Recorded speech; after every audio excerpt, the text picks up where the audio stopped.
மதுரை மத்திய தொகுதியில் வந்து அமைச்சர் பிடிஆரை எதிர்த்து அதிமுக கூட்டணியில் இரட்டை சின்னத்தில் களம் காணக்கூடிய திரு சுந்தர்சி அவர்கள் தேர்தல் கிட்டத்தட்ட பரப்புரை முழுசா முடிஞ்சிருச்சு சார். இன்னைக்கு தான் இறுதி நாள், நாளை மறுநாள் தேர்தல். எப்படி இருக்கு? நீங்க வந்து என்னமாக இப்போ அந்த 4 முனையினுடைய ப்ரெஷரை கிரவுண்ட்ல ஃபீல் பண்றீங்களா? இல்லை, இப்போ அந்த ப்ரெஷர்லாம் இல்லை எனக்கு. ஏன்னா வந்து எங்கே போனாலும் எனக்கு வந்து 2 விஷயம். ஒன்று, இப்போ இருக்கிற சட்டமன்ற உறுப்பினர் அமைச்சர் மீது மக்களுக்கு இருக்கிற அதிருப்தி, அது ஒன்று. இன்னொன்று, அவங்களுக்கு மாற்றம் கொண்டு வர வேண்டும்ன்ற அவங்க காட்டுற ஒரு ஆர்வம். அது ரெண்டும் பார்க்கும்போது எனக்கு வந்து ஒரு வெற்றிங்கிறது வந்து ரொம்ப ஒரு கை கட்டும் தூரத்தில் இருக்குன்னு நான் கண்டிப்பாக நம்புகிறேன். ஏன்னா ஒரு 5 வருஷமா எந்தவித நலத்திட்ட உதவியும், பேசிக் இன்ஃப்ராஸ்ட்ரக்சர் எதுவுமே பண்ணாமல் இப்போ எலெக்ஷன் நேரத்தில் மட்டும் வந்து ஓட்டு போடுங்க, என்னால் நான் நினச்ச அளவுக்கு பண்ண முடியல, அது கொஞ்சம் எக்ஸ்டர்னல் ப்ரெஷர் இருக்குன்ட்டுலாம் காரணம் சொல்லிட்டு இருக்காரு இந்த சட்டமன்ற உறுப்பினர்.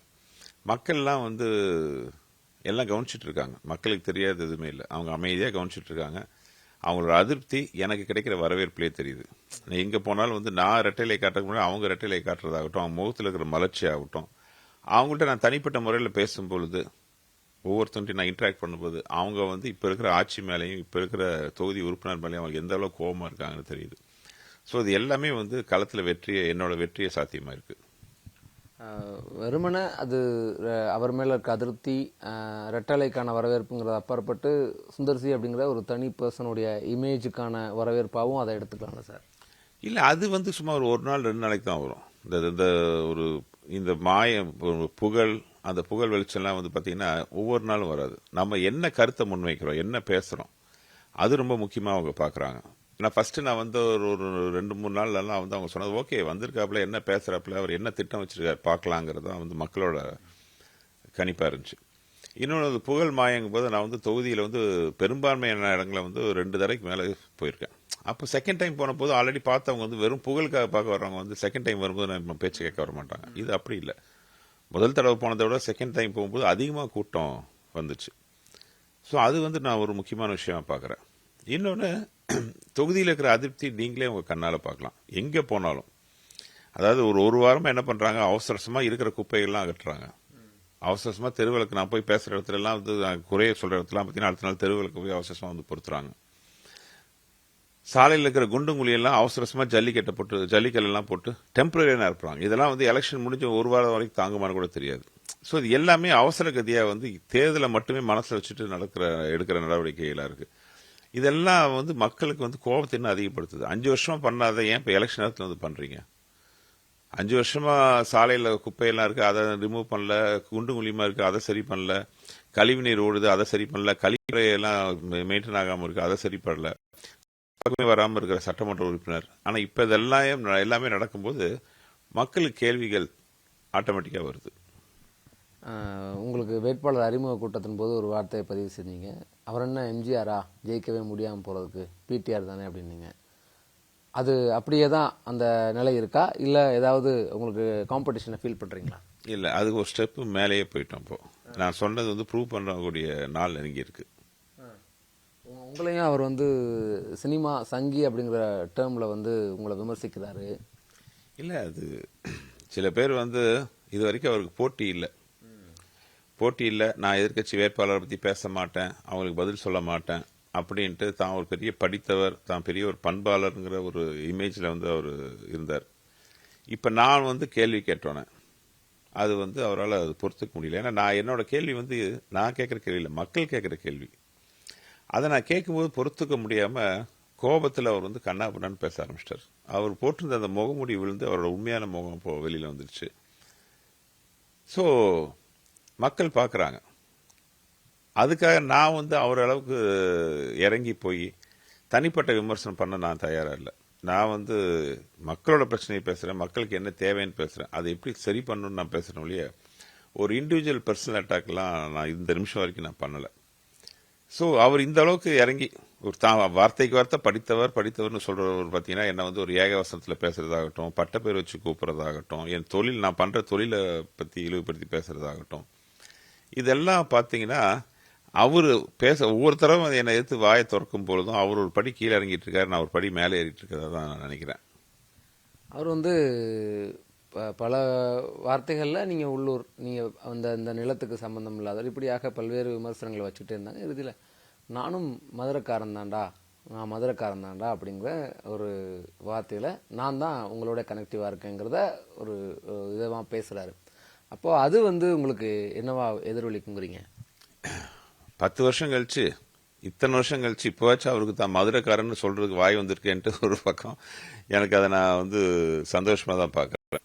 இன்னொன்னு, அவரு சொந்த ஊரு இங்க உத்தமபாளையம் பூர்வீகம். அதுக்கு முன்னாடி பூர்வீகம் அதை பத்தி அந்த கணக்குள்ள நான் போல.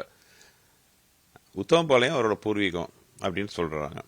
அது இங்கிருந்து மதுரையிலேருந்து 100 சொச்சம் கிலோமீட்டர். என்னோட பூர்வீகம் பழனி, இங்கிருந்து அது 100 சொச்சம் கிலோமீட்டர். ரெண்டுக்கும் பெரிய வித்தியாசம் இல்லை. அப்படி இருக்கும்போது இது இதெல்லாம் ஒரு பெரிய ஆர்கியூமெண்ட்டான அப்புறம் எனக்கு வந்து இது ரொம்ப கஷ்டமா இருக்கு.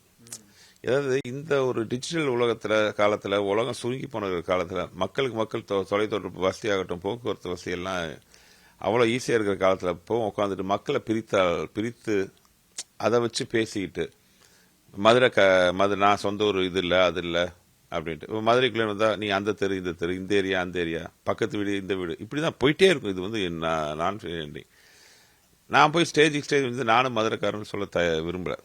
ஏன்னா நான் வந்திருக்கிறது அதுக்கு இல்லை, நல்லது மக்களுக்கு யார் நல்லது பண்றாங்க அதுதான் இங்க முக்கியம் ஒழிய நீ எங்கிருந்து வந்தேங்கிறதுலாம் முக்கியம் இல்லை. அப்படின்னு பார்த்தா நானும் மதுரை தான், ஒருங்கிணைந்த மதுரை மாவட்டத்தில் தான் பழனி வந்திருக்கு. இதெல்லாம் சொல்லணும்னு அவசியம் இல்லை. இப்போ இத்தனை வருஷம் கழிச்சு இவர் ஏன் சொல்றாரு இப்போ ஸ்டேஜ் அது எனக்கே பார்க்கும் சிரிப்பாக்கும். ஓகே, இதெல்லாம் பார்ட் ஆஃப் த கேம் தான். சார், இப்போ நான் தம்பியை விமர்சிக்க மாட்டேன் அப்படின்னு சொல்லியிருந்தீங்க. விஜய் வந்து அவரோட இல்ல புரியுது, இல்ல அதுக்குள்ள போல சார், நான் விஜய்க்குள்ள போல. நான் கிரவுண்டா உங்களுக்கு காம்படிஷனா 4 பேர் இருக்காங்க, உங்களுக்கு கேண்டிடேட்டா இங்க 4 பேர் கண்டெஸ்ட் பண்றாங்க. அப்படிங்கும்போது தாவேக்காங்கிறது உங்களுக்கு காம்படிஷனா இருக்காங்கல்ல, அதுக்காக கேட்கறேன். இல்ல, இதை பத்தி நான் ஏற்கனவே தெளிவுபடுத்திட்டேன். மறுபடியும் வந்து அதே கேட்கறது வந்து எத்தனை இன்டர்வியூல அதே சொல்லுவேன். நீங்களும் என்னோட பேட்டிகளை பார்த்திருக்கீங்க, என்னோட பேச்சுகளை பார்த்திருக்கீங்க. மறுபடியும் எதுக்கு அதே கேள்வி? இல்ல சார், இந்த தேர்தலில் அவங்களை என்ன ஃபேக்டா நினைக்கிறாங்கன்னா அவங்க தான் வந்து எந்த வாக்கு பிரிய போகுது அப்படிங்கிற ஃபேக்டரை வந்து முடிவு பண்ணக்கூடிய இடத்துக்கு வந்திருக்கிறதாக ஒரு கணிப்பு இருக்கு. அதனால கேட்கிறேன் நான், உங்க வாக்கு அவங்க பிரிச்சுட்டாங்க அப்படின்னா அதுவும் சிக்கலாகும் இல்லையா, அதுக்காக கேட்கிறேன். அதுக்கான பதில நான் ஏற்கனவே சொல்லியிருக்கேன். இந்த தொகுதி மதுரை மத்திய தொகுதியை பொறுத்தவரை போட்டி அதிமுகவிற்கும் திமுகவிற்கும் தான், இரட்டை இலைக்கும் உதயசூரியனுக்கும். ஸோ அதை நோக்கி தான் என்னுடைய களம் இருக்கு. உங்க தம்பி மாதிரியே கடைசியில் டிவிகேவா டிஎம்கேவா 2 பேருக்கு தான் போட்டிக்கிறீங்களே சார். உங்க தம்பி விஜய் மாதிரியே 2 பேருக்கு நடுவில் தான் போட்டிக்கிறீங்களே. எனக்கு புரியலைங்க. ஒரு கேள்விக்கு நான் பதில சொல்லிட்டேன், மறுபடியும் அதுலயே தோண்டி கேட்டுருக்கீங்க எனக்கு புரியல. இல்ல நான் தான் உங்ககிட்ட அதுக்கு ஏற்கனவே சொல்லிட்டேன், அதுக்கான பதிலும் கேட்டீங்க, சொல்லிட்டேன், அதுக்கான பதிலையும் சொல்லிட்டேன். அடுத்த கேள்விக்கு போலாம் சார். இப்போ திரு பிரகாஷ் ராஜ் வந்து பிடிஆருக்காக பிரச்சாரம் பண்றாரு. அவர் வந்து நடிகரை வந்து நாங்க பார்க்க முடியும், விசில் அடிப்போம், அவங்களுக்காக கொண்டாடுவோம், ஆனா அவங்க கிட்ட நாட்டை கொடுக்க முடியாது, அவங்களுக்காக நாங்க எங்களுடைய மக்களுடைய வாழ்க்கையெல்லாம் அவங்களுக்காக கொடுக்க முடியாதுங்கிறாரு. இதுக்கு நான் ஏற்கனவே பதில் சொல்லியிருக்கேன். அவங்களோட துணை முதல்வர் யார், அவர் எங்கிருந்து வந்தார், அதுக்கெல்லாம் நீங்க சொல்றவர் கொஞ்சம் பதில் சொல்லிட்டோம். பெங்களூர்ல இருந்து வந்தவர், இவங்க பாஷையிலே சொல்றேன், வெளியூர்காரரு. இல்ல, அவர் வந்து என்ன சொல்றாருன்னா, மிஸ்டர் சுந்தர் சி, நீங்க போன வாரம் வரைக்கும் படம் டைரக்ட் பண்ணிட்டு இருந்தீங்க, நான் இப்ப திடீர்னு பதில் வாங்க. தொகுதி சம்பந்தப்பட்டது கேளுங்க, தொகுதி பிரச்சனை கேளுங்க. தேர்தல் பிரச்சாரத்துக்கு திடீர்னு வருவாங்க, வந்துட்டு அவங்க வேலையை பார்க்க இன்னைக்கு வேற எங்கேயாச்சும் பேசிட்டு இருப்பாங்க. திடீர்னு டக்குன்னு போய் கேளுங்க, முந்தா நாள் எங்க பேசிட்டு இருந்தீங்க, என்ன பிரச்சனை பேசிட்டு இருந்தீங்கன்னா ஞாபகம் வராது அவங்களுக்கு. அதனால அதெல்லாம் இரலவெண்ட். நம்ம பேச வேண்டியது தொகுதி பிரச்சனைகள், தொகுதியில மக்களுக்கு என்ன தேவை. இவங்க ஆளுங்கட்சியா 10 வருஷமா வந்து இந்த தொகுதி சட்டமன்ற உறுப்பினராக இருந்துட்டு எந்த காரியமும் பண்ணாம விட்டுருக்காரு. இதெல்லாம் தான் நமக்கு தேவை ஒழிய இவங்கெல்லாம் வருவாங்க போவாங்க, இதை பத்தி நம்ம பேசணும் அவசியம் இல்லை. பட் அவர் பிரச்சாரமா அது மக்கள் நோட்டீஸ் பண்ணுவாங்க. ஓகே, இந்த பாயிண்ட் அது எனக்கு ஒன்றும் புரியல அன்பு நண்பரே. ஒரு கேள்வி கேட்கறீங்க, அதுக்கான பதில நான் சொல்றேன். மறுபடியும் அதுலயே ஒரு இடைக்கேள்வி கேட்கறீங்க. உங்களுக்கு தேவையான பதில் ஏதாவது சொல்லணும்னா சொல்லிடுங்க, நான் சொல்லிடுறேன். கான்ட்ரவர்சியா அவர் வந்து உங்களை கமெண்ட் பண்றாரு, அதுக்கான பதில நான் சொல்லிட்டேன். நெக்ஸ்ட். இப்போ நீங்க இவ்வளவு நாள் கிட்டத்தட்ட 1 மாசம் 1.5 மாசமா தொகுதிக்குள்ள சுத்தி இருக்கீங்க. எக்ஸாக்டா பாயிண்ட் அவுட் பண்ணி இதெல்லாம் தான் தொகுதியினுடைய சிக்கல்னு நீங்க ஃபைண்ட் அவுட் பண்ணியிருக்கீங்களா? அதாவது கண்டிப்பா. ஏன்னா என்னை பொறுத்தவரை மதுரை மத்திய தொகுதியில் இருக்கிற பெரிய பிரச்சனை அடிப்படை தேவைகளே பூர்த்தி செய்யாததுதான். அதாவது மற்ற தொகுதியெல்லாம் பார்த்தீங்கன்னா மக்கள் வந்து எத்தனையோ குறைகள் கேட்கலாம். எங்களுக்கு வந்து இங்கே வந்து பெரிய ஒரு அதை ஃபேக்ட்ரி பண்ணி கொடுங்க, ஆலை அமைச்சு கொடுங்க, அந்த மாதிரி எத்தனையோ விஷயம் இருக்கும். ஆனால் மதுரை மத்திய தொகுதி பார்த்தீங்கன்னா மக்கள் முதல்ல அவங்க கேட்கறது அடிப்படையான விஷயங்கள் தான். இது வந்து நான் சொல்லணும்னு அவசியம் இல்லை. நீங்கள் ஒரு 100 அடி ரோட்டில் நடந்து போனால் உங்களுக்கே தெரியும். எங்கே பார்த்தாலும் ரோட்டில் வந்து சாக்கடை தண்ணி. ரோட்டில் பார்த்தா எங்கே பார்த்தாலும் சாக்கடை தண்ணி. போன வாரம் ஒரு 10 நிமிஷம் மழை பெஞ்சுது. அந்த மழைக்கே பார்த்தீங்கன்னா வீட்டுக்குள்ளே கழிவு நீர் வந்துருச்சு. பெரும்பான்மையான இடங்கள்ல அவசர கதியில எலெக்ஷனுக்காக 2 மாசம் முன்னாடி ஓபன் பண்ண குடிநீர் திட்டத்தினால தண்ணியிலே வந்து சாக்கடை தண்ணி கலந்து வருது. கிட்டத்தட்ட 40% முடிஞ்ச ஒர்க் அவசரமா, ஆமா 40% முடிஞ்ச ஒர்க்ல அவசரமா எலெக்ஷன் வருது, இது வரைக்கும் ஏதாச்சும் பண்ணீங்களான்னு மக்கள் கேட்பாங்கன்ட்டு அவசரமா அந்த குடிநீர் திட்டம் ஓபன் பண்ணியிருக்காங்க. அது என்ன ஆச்சு, பைப் லைன்லாம் சரியா ஒர்க் முடியாதனால அவசரமா ஓபன் பண்ணி அங்கங்க பைப் பஸ்ட் ஆகி குடித்தண்ணீர் எல்லாம் வந்து சாலையில போகுது. அது போக கழிவு நீர் எல்லாம் குடிநீர் பைப்பில் கலந்து அது தண்ணியில் கலந்து வருது. அப்புறம் 24 மணி நேரம் கிடைக்க வேண்டிய தண்ணி இந்த மாதிரி வீணா போறதுனால 1 மணி நேரம் 2 மணி நேரம் வரதே பெரிய விஷயமா இருக்கு. எந்த தெருவிலையும் தெருவிளக்கு எரியுதான்னு கேட்டா இல்ல. சின்ன சின்ன சந்தெல்லாம் சுத்தமா கிடையாது. உதாரணத்துக்கு அன்னைக்கு மேலவாசி வீதியில் நான் பேசுறேன், திரும்பி பார்த்தா அவ்வளோ முக்கியமான தெரு. அந்த தெருலேயே கோடிக்கணக்கான ரூபாய் வியாபாரம் நடக்கிற தெரு, தேர் ஓடுற தெரு. அடுத்த நாள் பார்த்தீங்கன்னா அவசரமா லைட் மாத்துறாங்க, அவசரமா குப்பையெல்லாம் ரிமூவ் பண்ணிட்டு இருக்காங்க. அங்கங்க நான் ஏற்கனவே சொன்ன மாதிரி ஜல்லியெல்லாம் போட்டிருக்காங்க. முதல்ல வந்து அடிப்படை பிரச்சனை இது இருக்கு. அது போக லாங் டேர்ம் இதா பார்த்தீங்கன்னா டிராஃபிக் ஜாம். நீங்க ஒரு 100 அடி தாண்டி போகணுனாலே பார்த்தீங்கன்னா அரை மணி நேரம் வெயிட் பண்ணணும், அந்த அளவுக்கு டிராஃபிக் ஜாம். அதுக்கான ஒரு முன்னோக்கு திட்டங்கள் எதுவுமே இல்லை. அதே மாதிரி மதுரை மீனாட்சி அம்மன் கோயில் எத்தனையோ ஆயிரக்கணக்கான கோடி ரூபாய் ஜிடிபி ஈட்டிக்கு தரக்கூடிய கெப்பாசிட்டி இருக்கிற ஒரு பொக்கிஷம் மாதிரி. அது ஒரு ஆன்மீக விஷயமா மட்டும் பார்க்காம ஒரு மிகப்பெரிய வந்து டூரிசம் அட்ராக்ட் பண்ணக்கூடிய ஒரு மாபெரும் பொக்கிஷம். அது ஒரு கலாச்சார விஷயத்துல, கலாச்சார வகையிலையும் சரி, இல்லை ஒரு ஆன்மீகமாகவும் சரி, அந்த மாதிரி ஒரு இது வந்து இந்தியாவில் தலை சேர்ந்த ஒரு கோயில் மதுரை மீனாட்சி அம்மன் கோயில். ஸோ இது மதுரை மீனாட்சி அம்மன் கோயில் சுற்றுப்புறத்தையும் இன்ஃப்ராஸ்ட்ரக்சர்லாம் நல்லா டெவலப் பண்ணால் ஆயிரக்கணக்கான கோடி ரூபாய் ஜிடிபி வரும், எத்தனையோ வேலை வாய்ப்புகள் பெரியும், ஒரு தனிநபர் வருமானம் பெருகும். இதெல்லாம் பற்றி எதையுமே கான்சன்ட்ரேட் பண்ணல. அடிப்படை தேவைகளும் கவனிக்கல, தொலைநோக்கு திட்டங்களும் கிடையாது. இதுக்கு நடுவில் தேவையில்லாம மத்திய அரசு கூட சண்டை போட்டு வர வேண்டிய நல்ல திட்டங்கள்லாம் வரவிடாமல் நிறுத்தி வச்சுக்கிட்டு எதுக்கு இப்படி பண்றாங்கன்னு புரியல எனக்கு. சார், இது மத்திய அரசோட திமுக சண்டை போட்டு தான் திட்டங்கள் வரலன்னீங்க. அதுக்கு எய்ம்ஸ் வராமல் போனதுக்கோ மெட்ரோ வராமல் போனதுக்கோ முழுக்க வந்து பாஜகவினுடைய அவங்களுக்கு உள்நோக்கம் இருக்கு. முழு அரசியல் காரணங்கள்னால தான், அரசியல் நோக்கத்தில் தான் அவங்க கொண்டு வந்து தரல அப்படின்ற ஒரு குற்றச்சாட்டு தான் திமுக வைக்கிறது. அதான் நீங்களே சொல்லிட்டீங்க. திமுக சொல்றாங்க எய்ம்ஸ் வரலைன்னா இந்த வருஷம் கடைசிக்குள்ள எய்ம்ஸ் இங்கே வரப்போகுது. எய்ம்ஸ் ஸ்கீம் எல்லாம் எப்போ, இப்போ மதுரையில் இருக்கிற நலத்திட்ட நல்ல விஷயங்கள் எல்லாமே இந்தியாவில் இருக்கிற டாப் 100 சிட்டிஸில் வந்து மதுரை ஒன்று செலக்ட் பண்ணதாங்க ஸ்மார்ட் சிட்டி திட்டத்துக்கு. 2016 2021 அதிமுக ஆட்சி காலத்தில் ஸ்மார்ட் சிட்டி திட்டத்தின் மூலம் பல திட்டங்கள் தொடங்கப்பட்டது. இங்கே இருக்கிற பெரியார் பஸ் ஸ்டாண்ட்லேருந்து, மல்டி லெவல் கார் பார்க்கிங்லேருந்து, வைகை சுற்றி இருக்கிற தடுப்பு சோர்லேருந்து, சோலார் லைட்லேருந்து, மீனாட்சி அம்மன் கோயிலை சுற்றி இருக்கிற நடைபாதை வரைக்கும் எத்தனையோ திட்டங்கள் வந்துச்சு.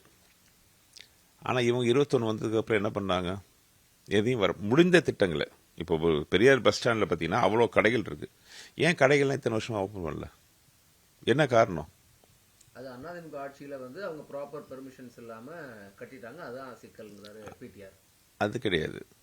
கடை ஏற்கனவே வச்சிருந்தவங்களுக்கு நியாயப்படி கடையை ஒதுக்கி கொடுக்கணும். ஆனால் இவங்களுக்கு வேண்டப்பட்டவங்களுக்கு கொடுக்கணுங்கிறதுக்காக பல சட்ட பிரச்சனைகள் லீவ் இருக்கு. அதனால தான் போல மல்டி லெவல் கார் பார்க்கிங் எதில் அவ்வளோ பெரிய ஒரு வளாகம் கட்டி வச்சிருக்காங்க. நான் 5 வருஷமா அது ஓப்பன் பண்ணாமல் இருக்கு. அதுக்கான காரணம் என்ன? இந்த மாதிரி நான் அடுக்கிட்டே போகலாம். இப்போ இவங்க திறந்து வச்ச மேம்பாலம் எல்லாமே அதிமுக காலத்தில் வந்து கொண்டு வரப்பட்ட மேம்பால திட்டங்கள் எல்லாம் ஸ்மார்ட் சிட்டி திட்டத்தில். இந்த கடந்த 5 வருஷத்துல இவங்க என்ன கொண்டு வந்தாங்க? மத்திய அரசு நிதி ஒதுக்கி மெட்ரோ ட்ரெயினுக்கு வந்து திரு அண்ணாமலை அவர்கள் வந்தபோது லெட்டரே ஒரு ஆதாரமாக காமிச்சாங்க. மதுரைக்கு இவங்க மெட்ரோ திட்டம் வேணும்னு ஸ்ட்ரெஸ் பண்ணியே கேட்கல. அதுக்கு போக மத்திய அரசு கேட்ட கேள்விகளுக்கான பதிலும் இவங்க சொல்லல. இவங்க மெட்ரோ திட்டத்துக்கு ப்ரெஷர் பண்ணி கேட்டது வந்து கோயம்புத்தூருக்கு தான் ஒழிய மதுரைக்கு கிடையாது. இல்லைங்க, அதுக்கான லெட்டர் ஆதாரமே வந்து திரு அண்ணாமலை அவர்கள் காமிச்சாங்க. அதோட ஆதாரத்தை நீங்க அந்த வீடியோ பார்த்தீங்கன்னா உங்களுக்கே தெரியும். அவர் வந்து வெறும் வாயில சொல்லலை, அதுக்கான ஆதாரத்தை காட்டி தான் பேசினார். ஸோ என்ன சொல்றேன்னா, தேவையில்லாம புரட்சித் தலைவர் எம்ஜிஆர் அவர்கள் வந்து அந்த அப்போ தேர்தல் காலத்தில் வந்து ஒரு மத்திய அரசு கூட வந்து முரண்பட்டாலும் எலெக்ஷன் முடிஞ்சோன்னா மக்கள் நலன் ஒன்றை குறிக்கோளாக வச்சுக்கிட்டு மத்திய அரசு கூட ஒரு நல்ல ஒரு சுமூக ஒரு ஓட்டை வந்து தேவையான நலத்திட்டங்களை வாங்கி கொடுத்தாங்க. இவங்க என்ன பண்றாங்க? எந்த வித எதுக்கு சண்டைனே தெரியல. எல்லா வகையிலும் ஒரு நல்ல திட்டங்களாகட்டும், ஸ்மார்ட் சிட்டி திட்டங்களாகட்டும், எத்தனையோ மத்திய அரசு திட்டங்களா இருக்கு. நான் ஒவ்வொன்றா பர்டிகுலராக சொல்லிட்டு போகலாம். அது இப்போதைக்கு நேரம் உங்களுக்கு இல்லை, எனக்கு இல்லை. ஸோ இதுதான் நடந்துட்டு இருக்கு. எலெக்ஷன் வரைக்கும் நீங்க என்ன வேணாலும் சண்டை போடுங்க, உங்க பிரச்சனைலாம். எலெக்ஷன் முடிச்சதுக்கு அப்புறம் மக்களுக்கு என்ன நல்லது பண்ணணும், என்ன இப்படி நலத்திட்ட உதவிகளை கொண்டு வரலாம் தான் பார்க்கணும் மொழிய. வெறுமனே பிரித்து மக்கள் அந்த காலத்தில் வெள்ளக்காரன் வந்து பிரித்தாலும் ஒரு இது பண்ணிட்டு இருந்தாங்க. அதே மாதிரி தான் இவங்க பண்ணிட்டு இருக்காங்க. ஸோ இதுக்கெல்லாம் ஒரு முடிவு வரணும். ஸோ நான் கேட்கறது என்னன்னா, முன்னோக்கி பாருங்க, இனிமேல் என்ன பண்ணுவோம், ஃபியூச்சருக்கு என்ன பண்ணுவோம், மக்களுக்கு நல்லது என்ன பண்ணுவோம், அதை தான் பார்க்கணும். அதை விட்டுட்டு அன்னன்னைக்கு குறை சொல்லிட்டு, இப்போ இந்த தொகுதி சட்டமன்றமே உறுப்பினரே வச்சுக்கலாமே, நான் கேள்வி கேட்டால் வந்து சம்மந்தம் இல்லாமல் எதையோ சொல்லிட்டு இருக்காரு. சமூக நல கொட்டினேன், அங்கே பண்ணேன், இதை பண்ணேன்ட்டு. நான் கேட்குற முக்கியமான கேள்வியெல்லாம் இங்கே 5 வருஷமா ஏன் தொகுதி பக்கம் வந்தீங்களா?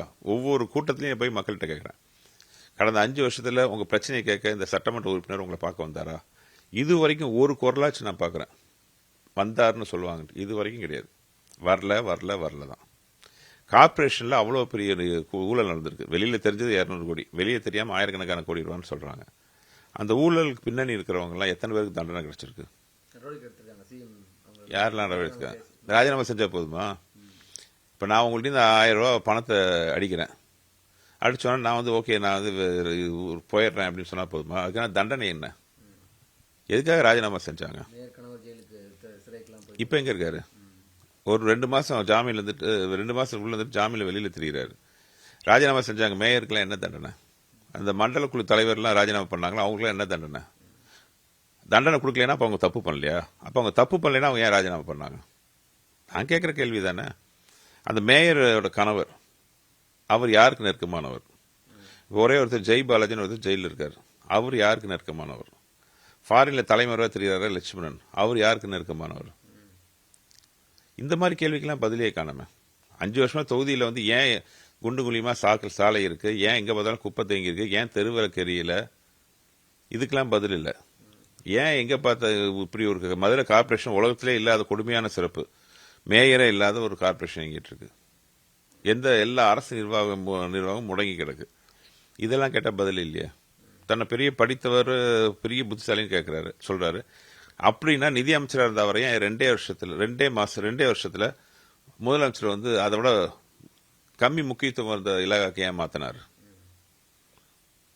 ஏன் அவ்வளோ பெரிய திறமை மிக்கவர், அப்படியெல்லாம் புள்ளி விவரம்னு சொல்றாரு, ஏன் அவரை வந்து டிமோட் பண்ணாங்க? இல்லை ஆட்சி பதவியில் மட்டும் இல்லை, கட்சி பதவியும் பார்த்தீங்கன்னா ஒரு ஐடி விங் செக்ரட்டரியாக இருந்தார். அப்படிப்பட்டவருக்கு அந்த போஸ்ட்லேருந்து அவரை தூக்கி அவரோட ஜூனியருக்கு அந்த பதவியை கொடுத்தாங்க. ஏன்? அப்போ அவர் சரியா வேலை செய்யலையா, சரியா கடமையாற்றலையா? அப்போ இந்த 5 வருஷம் நீங்க ஆட்சியில பதவியில் இருந்துட்டு உங்களால் நீங்க டிமோட் பண்ணப்பட்டீர்கள். கட்சி பதவியிலையும் சரி, ஆட்சி பதவியிலையும் சரி, மக்களுக்கு தொகுதியிலையும் எதுவுமே பண்ணல. இப்ப கட்சியில் உங்களுக்கு எந்த அளவுக்கு செல்வாக்கு? உங்களோட வருங்கால தலைவர், மதிப்புக்குரிய துணை முதல்வர் உதயநிதி ஸ்டாலின் அவர்கள் பிரச்சாரத்துக்கு வர்றாரு. வந்த இடத்துல மதுரையில மத்திய தொகுதியை சுத்தி இருக்கிற மற்ற தொகுதிகள்லாம் பிரச்சாரம் பண்றாரு, இவர் தொகுதிக்கு மட்டும் பிரச்சாரம் பண்ணல. அப்ப கட்சியிலையும் உங்களுக்கு என்ன செல்வாக்கு இருக்கு? இப்ப நீங்க நாளைக்கு என்ன நல்லது பண்ண முடியும்? இந்த கேள்விக்கெல்லாம் பதிலே இல்லையே. சிஎம் மார்னிங் ஒரு முக்கியமான வீடியோ வெளியிட்டிருக்காரு. அவர் வந்து தமிழ்நாடு எப்பவும் பிஜேபி, அதாவது அதிமுகவினுடைய அடிமைத்தனத்தை பயன்படுத்தி அவங்க எல்லாம் உள்ள வர்றாங்க, அது எப்பவுமே தமிழ்நாடு டேஞ்சர் தான் பிஜேபி கூட்டணிக்கு, இந்திய கூட்டணிக்கு அப்படிங்கிறாரு. இது என்னங்க இன்னைக்கு தான் சொல்றாரா? எப்பவும் சொல்றது தான். இதெல்லாம் வழக்கமான அரசியல் முழக்கங்கள். முதல்ல நாங்க என்ன பண்ணணும் நாட்டுக்கு? இன்னைக்கு ஒரு தேர்தல் விளம்பரம் கொடுத்துருக்காங்க. அதில் பார்த்தீங்கன்னா என்ன அவங்க சாதனையாக தான் சொல்லியிருக்காங்களா? ஒரு தமிழ்நாட்டை முன்னோக்கி கொண்டு போகிற சாதனைகள் சொல்லியிருக்காங்களா? அவங்க கொடுத்துருக்கிற ஃபீஸ் ஸ்கீம்ஸ் எல்லாம் சொல்லியிருக்காங்களே ஒழிய, நாங்கள் இந்த மாதிரி இத்தனை 1000 கோடி ரூபாய் ஃபாரின் இன்வெஸ்ட்மெண்ட் கொண்டு வந்தோம், இத்தனை ஆலைகள் திறந்துருக்கோம், இவ்வளோ ஃபேக்ட்ரி திறந்துருக்கோம், இத்தனை கிலோமீட்டருக்கு வந்து நல்ல சாலைகள் அமைச்சிருக்கோம், மக்களுக்கு வந்து இவ்வளவு நல்ல குடிநீர் கொடுத்துருக்கோம், இத்தனை வேலை வாய்ப்புகள் உருவாக்கியிருக்கோம், அதெல்லாம் இருக்கா பாருங்க. இதுதான் அன்னன்னைக்கு எதையாச்சும் சொல்லி மக்களை வந்து ஏமாத்துற மாதிரி தான் அந்த ஆட்சி இது பண்ணிட்டு இருக்காங்க. ஒரே ஒரு விமர்சனம் வச்சாங்க சார் பிரகாஷ் ராஜ் பேசும்போது, இது வந்து 3 மாடலுக்கான தேர்தல். இல்ல அதுக்கு மட்டும் அந்த இல்ல இந்த ஐடியாலஜிக்கு நீங்க நம்ம பேசுறதுக்கு நிறைய விஷயங்கள் இருக்கு, நிறைய நல்ல விஷயங்கள் இருக்கு, அதெல்லாம் பேசலாம். அவர் தனிப்பட்ட அவ்வளவு முக்கியத்துவம் கொடுக்குற இல்லைங்க, அவர் முக்கியத்துவம் கொடுக்குற அளவுக்குலாம் அவரு இல்ல. அவரு இப்போ ஒரு கேள்வி நீடிச்சது சார். நீங்க டே ஒன்ல இருந்து உங்களுக்கு வந்து என்ன நடந்தாலும், தேர்தல் முடிவுகள் எப்படி வந்தாலும், உங்களுக்கு இந்த தொகுதியோட இருக்கக்கூடிய செயல்பாடுகளோ அடுத்த கட்ட கனெக்டிவிட்டியோ என்னவா இருக்கும், எப்படி இருக்கும், நீங்க இங்கே தான் இருப்பீங்களா இல்ல திரும்ப டைரக்ட் பண்ண போவீங்களா அப்படின்ற ஒரு கொஸ்டின் நீடிச்சதுல அதுக்கான இல்ல, அது நான் தெளிவா ஏற்கனவே சொல்லிட்டேன். இனி முதல் நான் இருக்க போறது மதுரை தான். மதுரை தான் வந்து என்னுடைய ஊருங்கிறத நான் ஏற்கனவே சொல்லிட்டேன். Thank you sir.